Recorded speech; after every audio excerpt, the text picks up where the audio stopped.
अपने एक्सपेरिमेंट का डेट और एक्सपेरिमेंट नंबर यहाँ दे दीजिए। और आज के आपके एक्सपेरिमेंट का एम है एठन लोलक की सहायता से तार के पदार्थ का दृढ़ता गुणांक ज्ञात करना। और क्या क्या चाहिए इसके लिए आपको, एपरेटस क्या क्या रिक्वायर्ड है, एक गोला चाहिए और experimental wire, screw gauge, vernier callipers, stop watch, metre scale और बैलेंस चाहिए। ठीक है, ये आपका डायग्राम है, इसको ड्रॉ कर लीजिए। और ये वो गोला है और ये तार है जिसके लिए मॉडुलस ऑफ रिजिडिटी पता करना है आपको, ये। ठीक है, और ये एक रिजिड सपोर्ट है जिस पर ये फ्रीली सस्पेंडेड है। ठीक है, कौन सा फॉर्मूला यूज करेंगे आप इसके लिए? तो किसी तार के पदार्थ का दृढ़ता गुणांक, इसको eta equals to 8 pi I L by T square R to the power 4, ये आपका फॉर्मूला है, जिसमें ये जो एल है वो आपके तार की लंबाई है, लेंथ ऑफ द वायर है, और वो वायर का रेडियस है स्मॉल आर। आई क्या है? मोमेंट ऑफ इनर्शिया है आपके इस स्फेरिकल बॉडी का, और टी इसका टाइम पीरियड है। ठीक है, तो आई को पता करना है इसका, ये गोले का तार की अक्ष के परितः जड़त्वा गुण, मोमेंट ऑफ इनर्शिया, इसका पता करने के लिए क्या यूज करेंगे हम लोग? 2/5 mr स्क्वायर यूज करेंगे, 2/5 mr स्क्वायर। ठीक है, ये है आपका फॉर्मूला। चलिए इस एक्सपेरिमेंट को अब हम लोग करके देखते हैं और अपना ऑब्जर्वेशन लेते हैं। अब ये प्रैक्टिकल अगर आपको परफॉर्म करना है तो सबसे पहले क्या करेंगे आप? ये प्रैक्टिकल करने के लिए पहले तो आप लेंथ पता कर लीजिए कि लेंथ कितने का है। ये लेंथ आ रहा है, ये 80 सेंटीमीटर के आसपास का लेंथ है। ये 80 सेंटीमीटर नोट कर दीजिए, length of the wire 80 centimetre. आगे गए तो वर्नियर कैलिपर्स के थ्रू अपने इस स्फेरिकल बॉडी का डायमीटर निकालना है, लगभग 3 जगह से। 3 जगह से कैसे? एक बार निकालेंगे आप डायमीटर इन वन डायरेक्शन, और वन डायरेक्शन के लिए इस तरीके से आप अपने वर्नियर कैलिपर्स के जॉ में इसको फिट करते हैं, और इसके लिए 2 रीडिंग निकालेंगे, मेन स्केल का रीडिंग और वर्नियर स्केल का रीडिंग, फिर टोटल रीडिंग निकलेगा वन डायरेक्शन में। फिर इसको इस तरीके से यहाँ फिट करेंगे। ये देखिए, ये आ गया परपेंडिकुलर डायरेक्शन में, एक रीडिंग निकला, वन डायरेक्शन अनदर डायरेक्शन के लिए। वैसे क्या करेंगे आप? यहाँ फिट किए थे, एक काम करते हैं, इसको ऐसा फिट करके देख लेते हैं। ये अब इसका परपेंडिकुलर डायरेक्शन, ये 2 रीडिंग हो, फिर तीसरे पोजीशन के लिए भी आपको पता कर लेना है। ठीक है, क्या किया? इसका डायमीटर निकाल लिया वर्नियर कैलिपर से, 3 reading, one direction, perpendicular direction, one direction, ये और ये वन परपेंडिकुलर डायरेक्शन, 2 हो गए। और किधर से निकाल सकते हैं? इधर का तो निकाल लिए थे, इसका भी निकाल लिया, अब इधर से भी निकाल लेते हैं।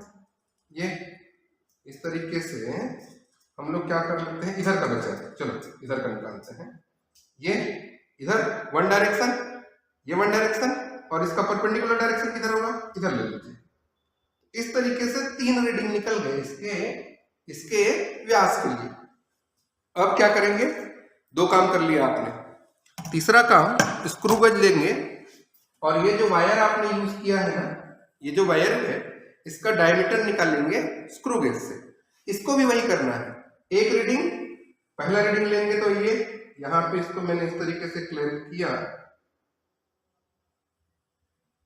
ये, और उसके बाद इसके 2 रीडिंग निकालेंगे हम लोग। एक रीडिंग निकलेगा मेन स्केल का रीडिंग कितना है इसका, और दूसरा इसके सर्कुलर स्केल का रीडिंग, वन पोजीशन के लिए। अब इसके परपेंडिकुलर डायरेक्शन पे, अभी आपने इसको इस तरीके से फिट किया था, यहाँ पे फिट किया था जैसे ये इस तरीके से। अब परपेंडिकुलर कैसे होगा इसका? ये इधर देखा, फिर से निकाला, ये रीडिंग हो गया। ये एक पोजीशन के लिए लिया, इस पोजीशन के लिए ले लीजिए, यहाँ पे ले लीजिए। ऐसा 3 जगह के लिए वन और परपेंडिकुलर डायरेक्शन में आप इस वायर का डायमीटर निकाल लिए स्क्रू गेज से। ठीक है, अब कितने काम हो गए आपके? ये लेंथ पता कर लिया, डायमीटर इसका निकाल लिया, इसका वायर का डायमीटर निकाल लिया। अब क्या कीजिएगा, इसमें एक मार्क है, ये देखिए मार्किंग है यहाँ, ताकि इसके नंबर ऑफ ऑक्सीलेशन को आप कैलकुलेट कर सकें। मार्किंग करके रखा है, बड़ा सा मार्किंग है, आप भी अपने लैब में मार्क कर लीजिएगा। ठीक है, ये मार्किंग है यहाँ पे। और अब हम लोग अपने स्टॉप वॉच से इसके लिए टाइम पीरियड निकालेंगे। ठीक है, क्या निकालना है? ऑक्सीलेशन का टाइम पीरियड। कितने का? तो मैं कहता हूं 10 बार के लिए करें कैलकुलेट, क्योंकि बहुत तेज होगा ऑक्सीलेशन। तो एक काम करते हैं, 20 बार के लिए निकालते हैं। 20, 20, 30, 40, 50 के लिए निकाले। तो इसको आप क्या करेंगे, थोड़ा सा इस तरीके से ट्विस्ट करवा दीजिए, अपने स्टॉप वॉच को रेडी रखिए और ये 1 2 3 स्टार्ट। 1 2 3 4 5 6 7 8 9 10 11 12 13 14 15 16 17 18 19 20 20 ऑक्सीलेशन के लिए इसका हमने टाइम नोट कर लिया, ठीक है, 20 ऑक्सीलेशन के लिए। फिर क्या करेंगे आप, इसी तरीके से इसको 30 टाइम ऑक्सीलेट करवाएंगे, टाइम पीरियड नोट करेंगे, 30 हुआ। फिर 40 टाइम ऑक्सीलेट करवा के टाइम पीरियड नोट करेंगे, 50 टाइम के लिए टाइम पीरियड नोट करेंगे। ठीक है, तो ऐसा 4 रीडिंग ले लीजिए आप कम से कम, 20, 30, 40 और 50 ऑक्सीलेशन के लिए इसका टाइम पीरियड आप नोट कर लीजिए। फिर अपने फॉर्मूला पे ये वैल्यू सब्स्टिट्यूट करेंगे और अपना कैलकुलेशन करेंगे। अब क्या कीजिएगा, इस बॉब को यहां से निकाल लीजिए, ये आपका जो बॉडी है स्फेरिकल बॉडी, इसको निकाल लीजिए, इसका वेइंग मशीन से वेट कर लेते हैं, तो इसका भी मास मिल जाएगा। फिर आगे अपने फॉर्मूला को यूज करके हम लोग कैलकुलेशन करके रिजल्ट। अब आपके ऑब्जर्वेशन नोट कर लेते हैं। आपका जो एक्सपेरिमेंटल वायर है वो 80 सेंटीमीटर का हमने मेजर किया। स्क्रू गेज का लिस्ट काउंट 0.1 mm का होता है, आपको पता होगा कि इसका पिच निकालते हैं, है ना। इसका पिच निकाल लेते हैं, एक राउंड में कितना डिस्टेंस कवर कर रहा है मेन स्केल में। वर्नियर का स्केल या सर्कुलर स्केल तो आप देखे हैं कि 100 का है, तो ये 0.1 mm आपके स्क्रू गेज का लिस्ट काउंट होता है।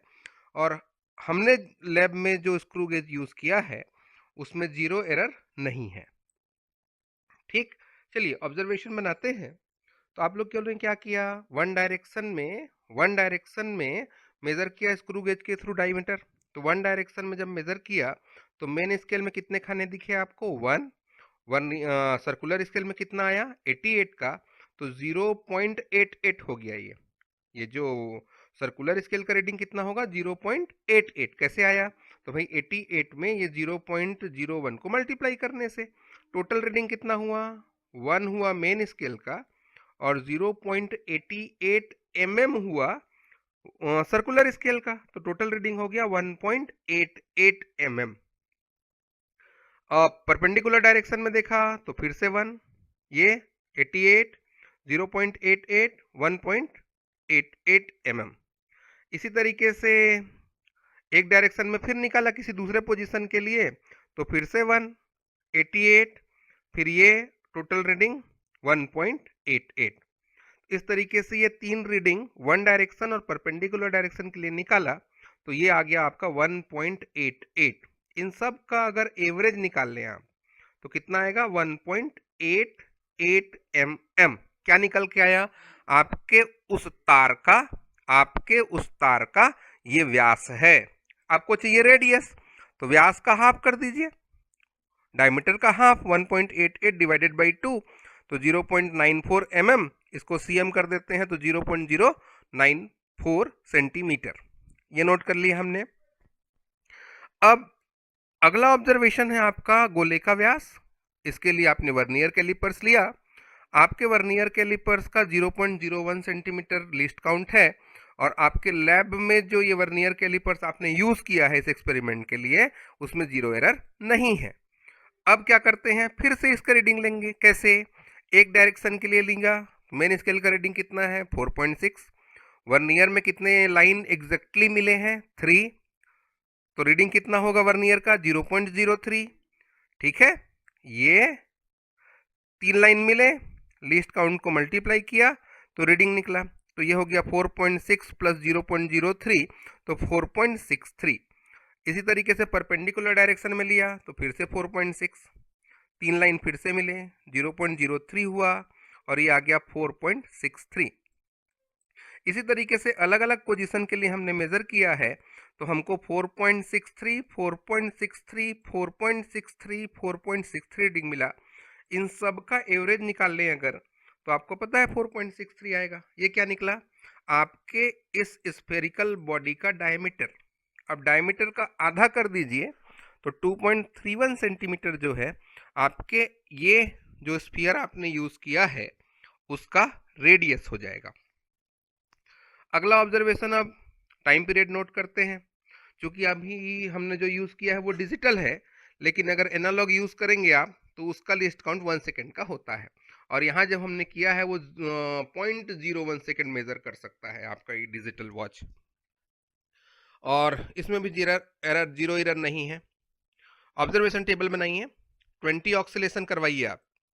20 ऑक्सीलेशन के लिए 19.9 सेकेंड का टाइम लगा है। ठीक है, ये 0.995 आएगा इसका टाइम पीरियड। कैसे?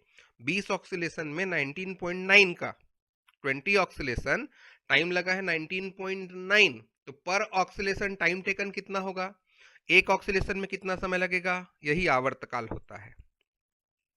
उसी तरीके से 30.1 हुआ तो 31 आया, 40 के लिए 40 आया, 50 के लिए 50 आया, ये रीडिंग आया।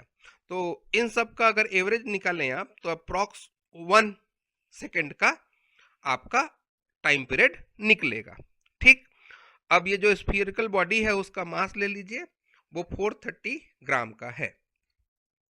ये जो आपके पास रीडिंग आ गए, किसके रीडिंग आ गए?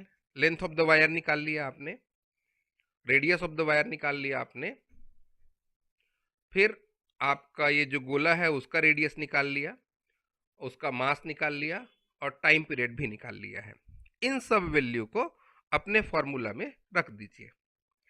ये पहले आई निकालना पड़ेगा आपको, तो आई मास ऑफ द स्फीयर कितना 430, रेडियस कितना निकाले इसका 2.31 का स्क्वायर। इसको अगर कैलकुलेट करते हैं आप तो 917.8 केजी ग्राम सेंटीमीटर स्क्वायर आएगा। ठीक है, अब ये 917.8 को यहाँ रख दीजिए अपने फॉर्मूले में, 8 pi I L T square R to the power 4। ये वैल्यू सब्सटीट्यूट किया, सॉल्व किया तो आपके पास इसका आपके वायर का ईटा दृढ़ता गुणांक modulus of rigidity 2.3 into 10 to the power 10 newton per centimetre square निकल के आएगा। दृढ़ता गुणांक का मान, ठीक है, ये निकल के आ रहा है ईटा की वैल्यू। इसका मतलब आपके पास जो वायर है उसके लिए ये वैल्यू आपने निकाला है, लेकिन आपको पता है इसका तो वैल्यू आपने ये निकाल दिया, लेकिन एक्चुअल में आपने जो आयरन यूज किया है उसके लिए होता है 3.4 into 10 to the power 10 newton per centimetre square. आपने निकाला 2.3 into 10 to the power 10 newton per centimetre square, तो इसका परसेंटेज एरर निकल रहा है 32.4% का। ठीक है, 32.4% का यहाँ एरर आपके पास है। ठीक, यहाँ तक हमने अपना कैलकुलेशन कंप्लीट किया। आगे चलिए, ये आगे कुछ प्रिकॉशंस हैं, कुछ सावधानियां हैं, इसको आप नोट कर लीजिए। ये आपका प्रैक्टिस